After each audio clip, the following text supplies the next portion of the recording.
पुण्यामध्ये बोगस मतदानाचा शिवसेनेनं दावा केलेला आहे आणि बोगस मतदारांना पकडलेलं आहे। भानगिरेंनी हा दावा केलाय। तर शिवसेना शहर प्रमुख प्रमोद नाना भानगिरे यांनी प्रभाग क्रमांक 41 मधले होणारं बोगस मतदान आणि बोगस मतदारांना थेट पकडलेले। तर शिवसेना शहर प्रमुख नाना भानगिरे यांनी हा आरोप केलेला आहे। महादेववाडी उंडरी प्रभाग क्रमांक 41 मध्ये बोगस मतदार शिवसेना या बोगस मतदारांना ठोकून काढणारच असा इशारा सुद्धा त्यांनी यावेळी दिल्याचं पाहायला मिळतंय।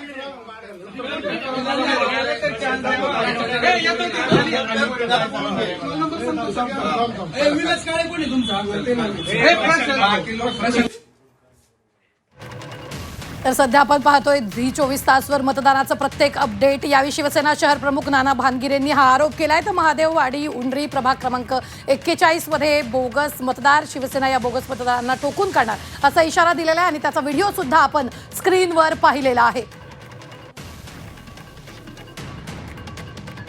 सकाळपासून मतदान संपूर्ण ही प्रक्रिया सुरू आहे। 29 महापालिकांमध्ये अनेक ठिकाणी मतदानाच्या वेळी गोंधळ झाल्याचं पाहायला मिळतंय। काही ठिकाणी पैसे वाटप होत असल्याचा आरोप होतोय। तर पुण्यामध्ये बोगस मतदानाचा शिवसेनेनं दावा केलेला आहे आणि त्याचा व्हिडिओ सुद्धा शिवसेनेकडून आता प्रसारित करण्यात आलेला आहे। 29 मनपांसाठी सकाळपासून मतदान सुरू आहे, मात्र अनेक ठिकाणी काही प्रमाणामध्ये गोंधळ सुद्धा आपल्याला पाहायला मिळतोय।